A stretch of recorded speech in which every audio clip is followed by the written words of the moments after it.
نبی دے دین دا دشمن ہے آقا سنو عبد الرحمن خدی نے سو ابو جہل ہے کہ تھے آپ میں کیا ہوں کہنے نے قسم کھائی ہے مر جائیں گے یا ماریں گے ناری کو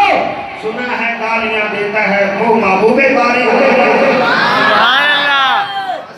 قسم کھا کے آئے ہیں یا مر جائیں گے یا مار جائیں گے کیونکہ ساڑھی حیاتی میں کوئی نبی کو برا کرے یہ ہو سکتا نہیں یہ ہو سکتا نہیں اسی انہوں مسلمانوں میں جو نہیں ہے نبی دی شان کی گستاخی سن کے چپ کر جان اسی تے قسم کھا کے آئے ہیں قسم کھائیں گے قسم کھائی ہے مر جائیں گے یا ماریں گے ناری کو سنا ہے گالیاں دیتا ہے وہ محبوب باری کو حضرت عبد الرحمن بن عوف فرمانے میں کہنے ایک نو چوک دینا ایک نو چوک دے کیا کر وہ جڑا اونچا جا دینا اور جنہیں آسے پاسے 8-10 بندے کھڑے نے ایک گھوڑے تے بیٹھا دے وہ بندہ ہے اچھا یہ کہ بچے بچوں دی دوڑ دے گئے انہیں نا حضرت معاذ رضی اللہ تعالیٰ نے یہ کیتا اگلے پاسوں ہو کے نا گھوڑے دے تھلو اٹھے تو بندے سے تھلے نظر نہیں آ رہے سے مجمع بڑا سے انہیں جا کے کس کے ماری نا گھوڑے دی لات بھی بڑھ دیتی جدو گھوڑے دی لات بڑھی جی تے ابو جہل تھلے نہیں گیا حضرت محمد نے ایتھے رکھ کے تلوار ماری ادھی دہن کٹی گئی ابو جہل دی اور جدو ابو جہل دی گردن کٹی دی زمین تے نکا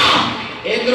حضرت اکرمہ میرے بعد مسلمان ہو گئے سن ابو جہل دا پتر ہے یہ ویلا پہ یہ دوڑ کے اگے آیا کہتا ہے میرے ابو نے انہاں دو باڑا ہی مار چھڑیا تے بڑے غصے نال آ گیا حضرت معاذ نے ایتھے تلوار مار دے تے آپ کی پوری بازو تے نہ کٹیا گیا تھوڑی جی جلد باقی رہ گئی آپ اوویں ہی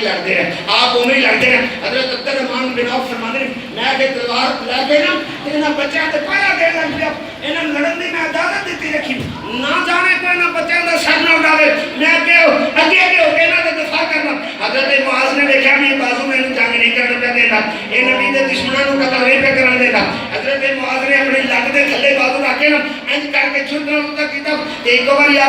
جیڑی گل میں نے دین تو روکے بھاوے میرے بدن دا بازو ہی ہوگے میں آدھے جسم نال نہیں ہو جان دیا گا سبحان اللہ نماز اچھی روزہ اچھا زکات اچھی مگر میں اس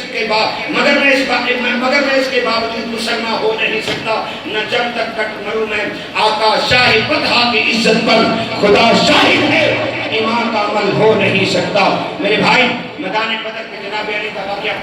بہت وسیع ہے اختصار نال عرض کی ہے اللہ پاک تیری میری حاضری قبول فرمائے میلہ ختم ہو گیا اللہ